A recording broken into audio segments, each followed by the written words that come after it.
Live from the Export Beer Garden studio and brought to you by Export Ultra, the beer for here. This is the Agenda podcast for Friday, the 13th of September. The Agenda Podcast, the home of sporting nonsense and claptrap. Brought to you by Export Ultra. Are you a superstitious man, G Lane? No, I'm not. I've had, the G Lane curse thrown at me relentlessly. Basically, people projecting their own kind of misfortunes, superstitions onto me. Yeah. So no, I'm not. And I was born on Friday the 13th. Oh, were you? Yeah. Is it your birthday today? May the 13th. Oh, okay. Yeah. No. Well, it is Ella's birthday, sitting through the window there. Happy birthday, Ella. You don't have any superstitions when you played sport? Like before you bat, did you have to do anything? Lucky undies? No, I didn't do any of that shit. No, I did play with some real freaks that did. Yeah.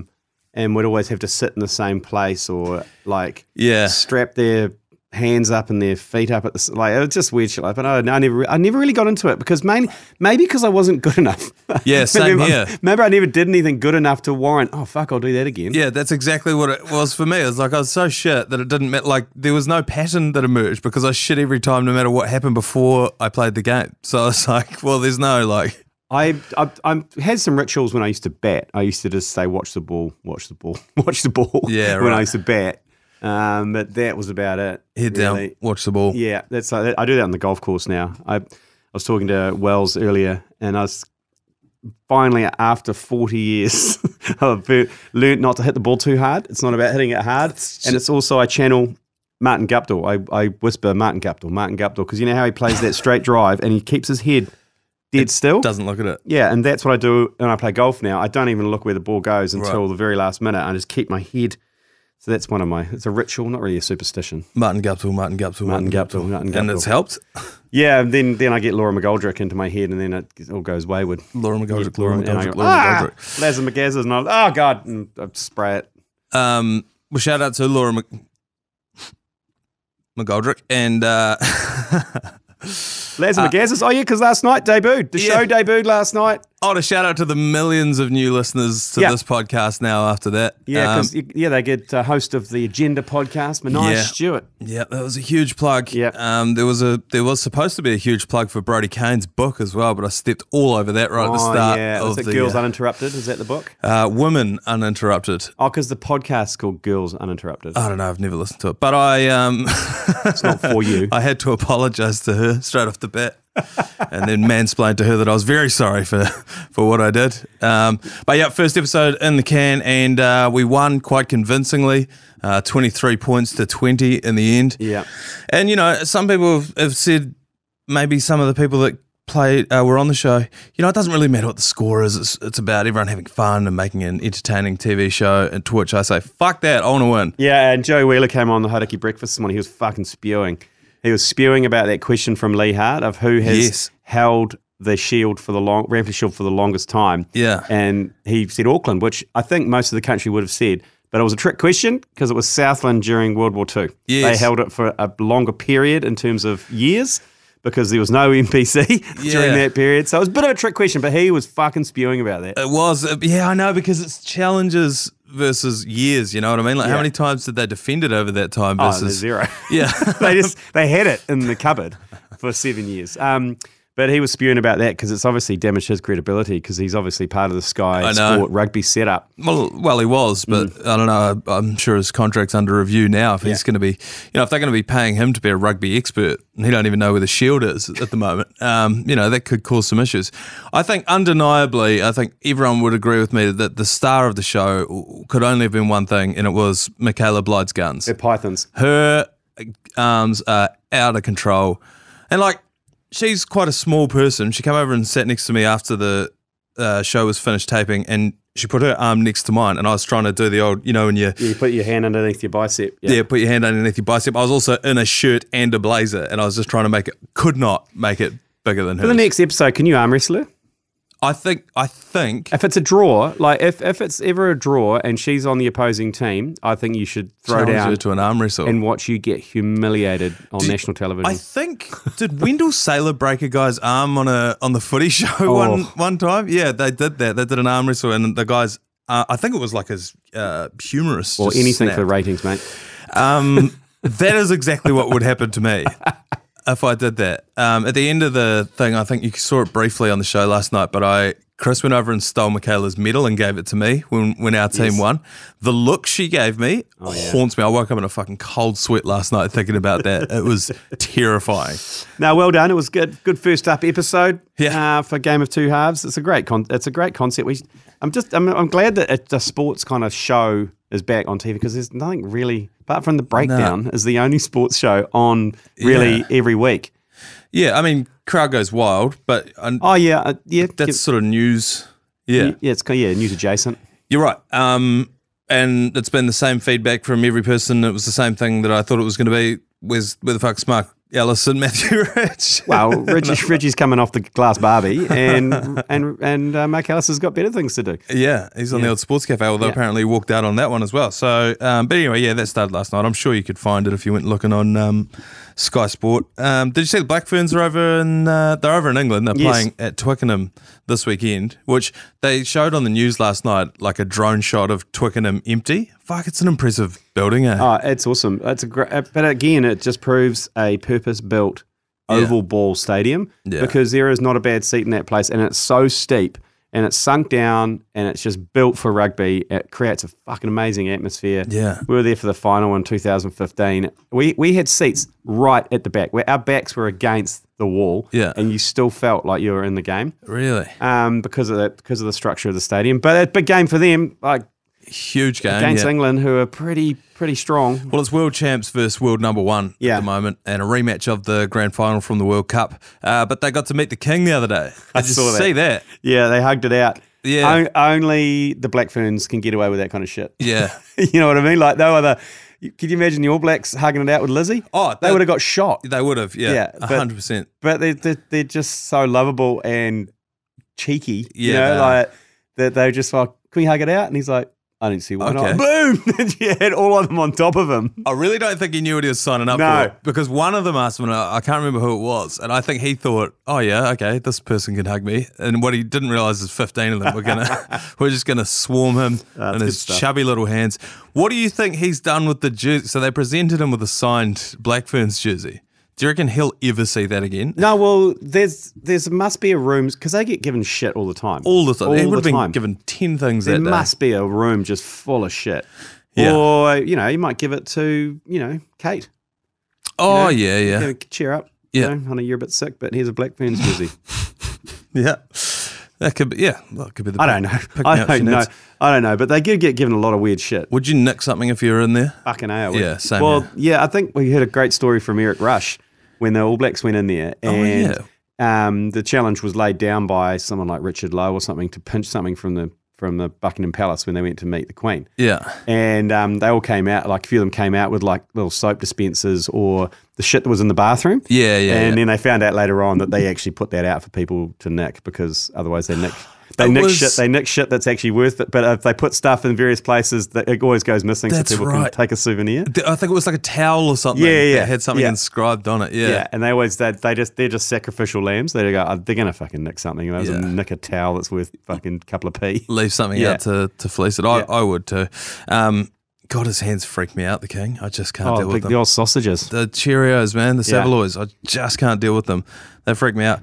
Hey, I was scrolling my Reddit conspiracy theory threads this morning, as I do every morning. And I came across a post in the New Zealand thread saying that there was a bloke who'd showed up to work and he was desperately hungover, but he had like quite an important business meeting with Linda later on that morning. Yeah. And he was like, what are your hangover cures at work? So you've gone out the night before, you're at work, you haven't done anything to quell the hangover in any way. What do you do? As a veteran of many work hangovers, I thought I'd present this to you. Firstly, you got to get rid of the smell. I think you can get through any meeting unprepared, but if you turn up stinking a piss still in ciggies, that's an issue. Like, I think if you turn up and you just look a bit tired and you could say, oh, baby, you didn't sleep last night, or you can make up some sort of shit about why you're tired. Even I had a bit of a big night last night. People will accept that to a degree. Yeah, but you just can't come in. I've got a bottle of Clear Eyes in my drawer. Yeah, right. Whack those in. Get on some mints, brush your teeth, brush your hair. Just make sure you present. Yes. Okay. Yep. As long as you present okay, you can and ah through the meeting and say, we'll circle back on that, or drop some cliches, we'll take it offline.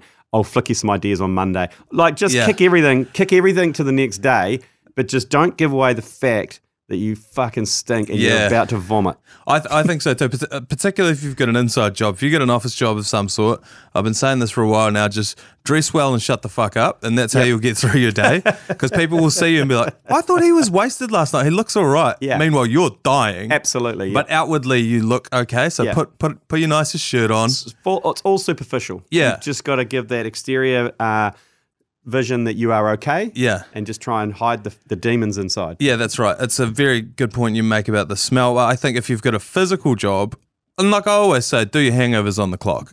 Get paid to be hungover. Never take a day off because you're hungover. You can always get through it. If you have a physical job, by the time Smoko rolls around, you're right. Yeah. You're sweet, you've got a bunch of water and you've sweated it out, you're okay. And if you've got a office job, just have another coffee and keep your head down. And if you're a surgeon, take the day off.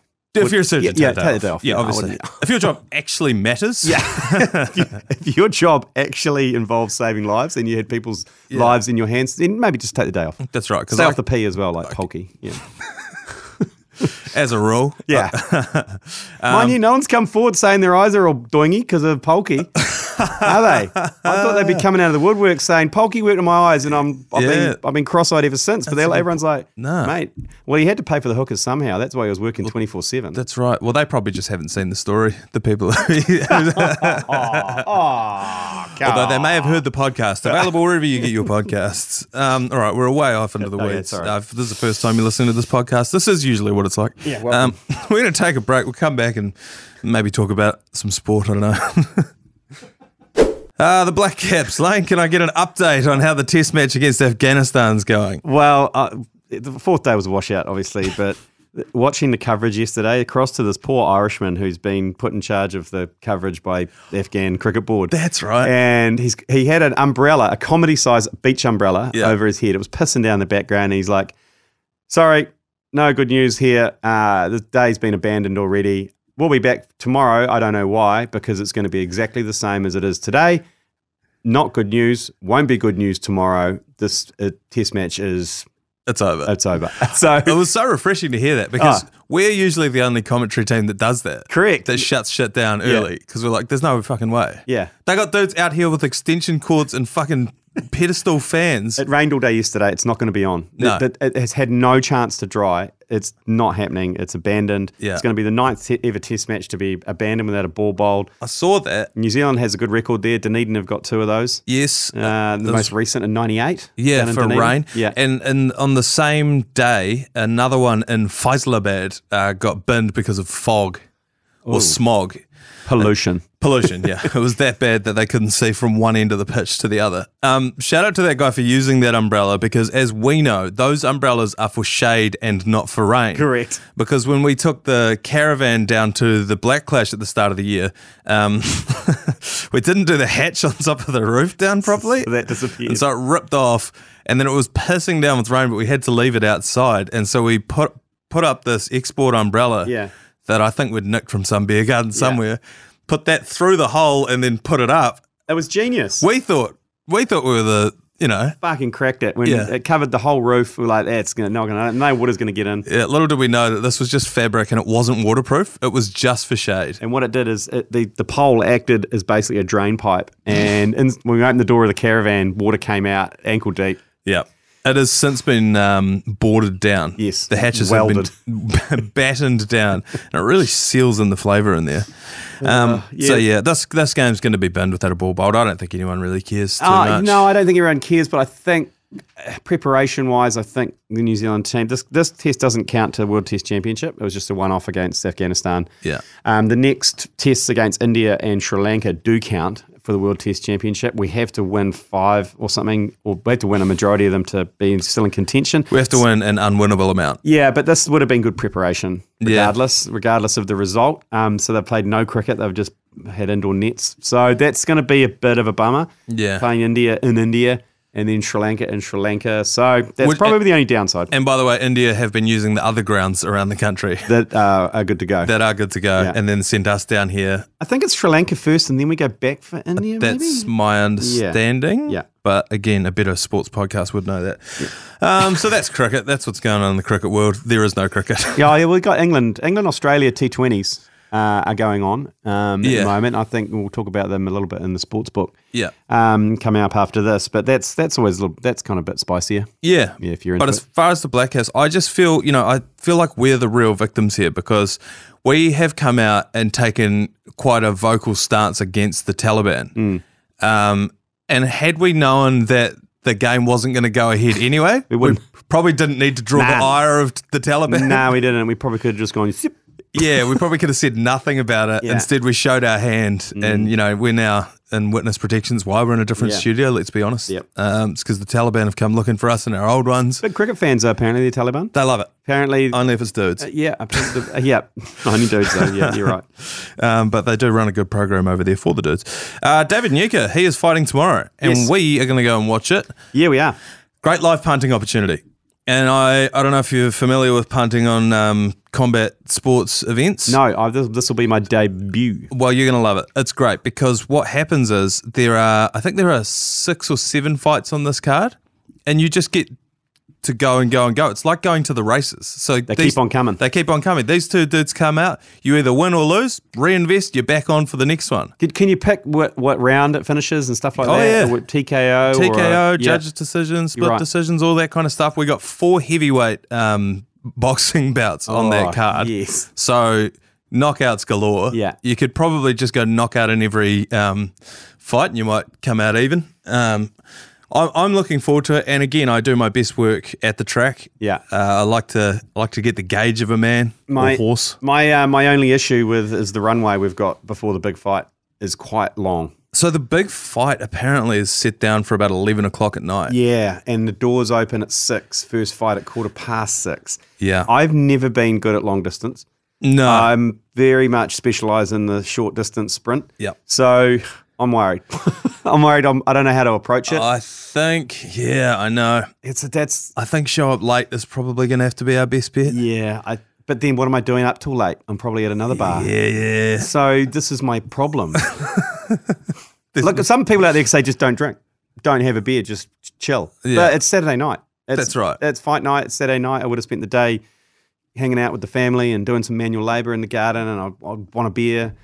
Plus the nerves and anxiety and excitement. Yeah, totally. And I'll be shadow boxing at the table. And that's right. You're going to start a fight in the crowd? Isn't that the rules? Yeah, of I these think things? that's sort of more or less what you have to do. Yeah, okay. Well, it depends who's next to us. Like, I'm not throwing hands with a bunch of... I'll tell you this. If I show up and we're seated next to a fucking cassowary, it's on. I'm throwing down as soon as I walk in. It's on site. I would pay... You know what? If I win Lotto on Saturday night, I'm going to see if I can import a cassowary. Mm-hmm. Or no, actually, I'm just going to fly you to Australia. Yeah. And watch you get disemboweled. And I'll sell tickets to it. Speaking of combat sports, did you see our man Navajo Stirling? Yes. He is Great name. One of the all-time names. Yeah. Now, he's earned himself a contract with the UFC after an emphatic second-round knockout over American Philip Latu. Dana White said Sterling looked incredible. I'm interested. I want to see what he can do in the UFC. He's another one of these guys that trains with Israel Adesanya in them.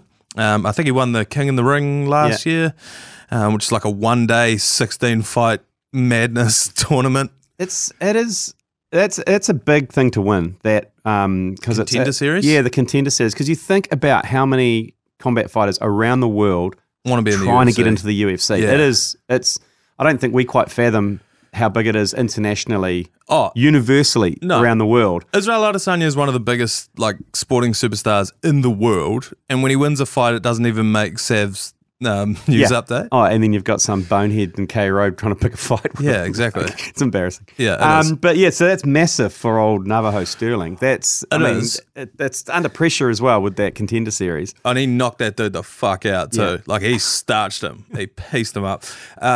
I just think it's actually kind of embarrassing for Dana White that it's taken him this long to find him, because surely if you just looked at a spreadsheet of all the fighters that were available around the world and you scroll down, you're like, hold on, Navajo Sterling. Yeah. Can we get him in, please? Also, I mean, you just look at that City Kickboxing, wouldn't you, and just go, who have they got? Who else you got? They're just churning them out. You'd call up Eugene Behrman and be like, who don't we know about that we need to know about? And he would have gone, Navajo Stirling, and here he is now. So, it's something so exciting about seeing a Kiwi in the UFC. Which We're going well too. Which begs the question of why haven't we had a UFC here? We've had one. Have we had one? We've had one before, and then basically after the whole lockdown scenario, Izzy basically said he'd never bring another because it would have to be him headlining it, and he basically said after the way they screwed them around during lockdown, he's like, I'm never bringing another one back. I think he will. But he will. Yeah, but he did come out and say that, so I think he needs a little bit. Like Stephen Adams saying he's never going to play for the Tall Blacks again or at all. I reckon there just needs to be a bit of a cooling down period, and then eventually he will. And it needs to be in the next couple of years because we have got like Dan Hooker's cooking at the moment. Izzy's not far off like getting another title shot again. Now you throw Navajo Stirling in there. Kaikara France. They got bloke by the name of Toes 'em Up in that same thing. Carlos Olberg. There's all these dudes. So yeah, I'd love to go and watch that, and I will fight a cassowary on the undercard of that. Let's take another. Let's take another break. We'll come back. We got yours, please. Yours, please. Brought to you by Leader, home of the lasagna topper. Your chance to get involved in the show, the microphone button in the bottom right-hand corner of your iHeartradio app is how you send in a voicemail just like this. Yours, please. Hello, gentlemen. Hey, it's Greg from the Political Correctness Advisory Sector of Whitewash Investigations. Oh, yeah. Hey, I'd just like to first state that these conversations are never easy, but they have to be had. Okay. I'd like to have a few words with Manaia. Please distance yourself from this cassowary chat. Your ancestors' history with large flightless birds does not make good reading. So distance yourself, mate. Look after yourself. Cheers. Yeah, well, to that I would say it actually makes great reading because the record is if you're a large flightless bird, you are extinct. Yeah, that'd be my first. If we had the press conference and I'm sitting on one side, and there's cassowaries on the other, 80-kilogram cassowary on the other side, that'd be the trash talk that I'd be dishing out. You know, I had to come over here because do you know what happened to all of our giant flightless birds? Yeah, we killed them all. We ate them. Yeah, we wore them. Yeah, that's we right. Skinned them and then wore them. And so that's the same thing that's going to be happening to you. Arguably, it might have been deforestation, but for the purposes of talking shit, that's what I'm going to tell the cassowary. But yes, thank you, Whitewash Investigations. Thank you for reaching out. First time they've reached out directly. It's unusual for them. Usually they just slide into your DMs or your emails. So. Love your work, Whitewash Investigations, with Tasman winning the Shield. We've heard nothing. Yeah. We've heard absolutely nothing. So Whitewash Investigations. I've heard rumours, but I haven't seen anything. I haven't even heard a rumour. No. I think they've done that good a job. Another caller here. Yours, please. There's no way Manaia beats the cassowary. Stop talking shit. And fuck South Cassowary. You really stirred the pot with this cassowary. I didn't realise there was such a massive pro-cassowary movement around New Zealand. It's more anti-Manaia, I suppose it is. There's a massive anti-Manaia sentiment. Another caller here, hopefully not cassowary related. G'day, Film-Ups. Loving all the special guests on the show. Fuck, Laura McGoldrick talks fast for 5:30 in the morning. I got excited David Beckham was on the show as well. Glad you guys haven't got desperate like those other podcasts and done the old partner chat. Tell me about my job, tell me about my life. You can imagine your guys' partners. Oh, sorry, babe, I've got to go to Vegas. Sorry, babe, got to go to Brisbane. Sorry, babe, got to go to Paris. Sorry, babe, got to go to Germany. You lucky buggers. Sorry, babe, got to go sink piss with Monica. That's pretty much how the conversations go. Yeah. Like, I had a very late... I always kind of mean to tell my life partner that something's coming up, like the boxing tomorrow night. It's always been in the calendar. Yes. And I think it was earlier this week, I said, oh, fuck. And we've got to go to this boxing thing on Saturday night, David Nyika. And she goes, what time's that? It's like 6 o'clock. I said, what time does it finish? Midnight. She's like, do you have to go? I'm like, yeah. It's like, yep. I need to support him. Yeah. And then I got the, oh, yeah, okay. Yeah. When are you off to Munich? Oh, next Wednesday. Okay. Fuck you. I'll be honest. It has crossed my mind. The partners of the ACC would have been a good video of just like what do you make of all of this? Is this a job? That's what I get. What do you do? Some days, if I come home and say I've had a long day at work, my missus just about roundhouse kicks me in the head. Yeah, I get the same. She's like, oh, did you? What did you do? I saw what you were I doing. did some burnouts in the ACC Ute at Mount Smart. It was fucking hot. Yeah. And I had to remember all these lines. We was a filmed long some stuff. shoot. And then we did 2 podcasts and then came back and then we went out for lunch. Right, I've just picked you up from the pub. Tell me again how long your day was. I don't even do that anymore. You need to learn. Oh, I know. Yeah, you just shut up. It's killing me. Well, it's because I'll come home and she'll be like, geez, I had a long day. I was like, oh, me too. And I'm trying to get involved in You the can't shit. bring it about yourself. No, I know. You've got to go, oh, sorry, babes, what happened? Yes, you can't. Yeah. You said you've turned around and go, oh, yeah, me too. Oh, fuck, tell you what. Well, how many podcasts did you do today? I fucking did like How 3. much piss did you sink? Yeah, I had to get this fucking lunch. Yeah, all shit things to complain about. But in our defence, we do take you with us. So. Yes, that's true. It's not a selfish, Yeah. not a selfish thing. Hey, but we just speaking of the Vegas. Did he mention Vegas or Brisbane? We are going to have a trip to give away to join us on the Vegas trip. NRL's first round. Yeah. We'll let you know the details of that in a few weeks, but it's going to be with Export Ultra. We'll let you know how you can join us and 180 other punters. Jesus Christ. Yeah, but you won't be there. Will you? Be at a wedding? I got a wedding. Yep. You know, it's not all just skiving off and flying around the world to sporting events, mate. You know, it's about showing up for your mates. But can I win that flight to Las Vegas? One last call here. Yours, please. Oh, good day there, fellas. Just finished up watching the game of 2 halves. Thought it was pretty good. Oh, yeah. However, one addition I think you guys should add to it. At the end of every episode, you just hear someone scream, "Fuck South Canterbury." I think that will be a good addition. That's what the people want to see. But yeah, anyway, fuck South Canterbury. Do you know what? He's onto something here, and I've always enjoyed it when Matt and Jerry used to make Scotty Stevenson sneak a word onto the commentary. Oh, yeah. So maybe we can look at this with this podcast and this audience, exclusively to this audience. Word sneak. Yeah, little word sneak that Manaia has to. I mean, fuck South Canterbury might be difficult to get on because it is 8:30 on Sky. I don't think I'll let too many F-bombs go. I'm also not going to say it, but yeah. But is there something that we can get? Would. Something maybe around the cassowary that seems like I'll take you down faster than a cassowary. Yeah. If I can shoehorn a cassowary into the... Yeah, but it's got about you taking one down. Goes, I'll take you down harder than I took down a cassowary last week. Yeah. Or let us know. Go on, give us on the yours pleasers and let us know next week's game of 2 halves what you can Word sneak in. Yeah. I love that. All right, thank you very much for all of your voicemails. Thank you very much for even considering downloading this podcast. I don't know why you did, but I'm thankful that you did. That'll do us for today. The Sportsbook's out later on this afternoon. Otherwise, enjoy your weekend of sport, and we'll see you on Monday for another episode of the Agenda Podcast. You've been listening to the ACC's Agenda Podcast, brought to you by Export Ultra. For more episodes, like and follow on iHeartradio or wherever you get your podcasts.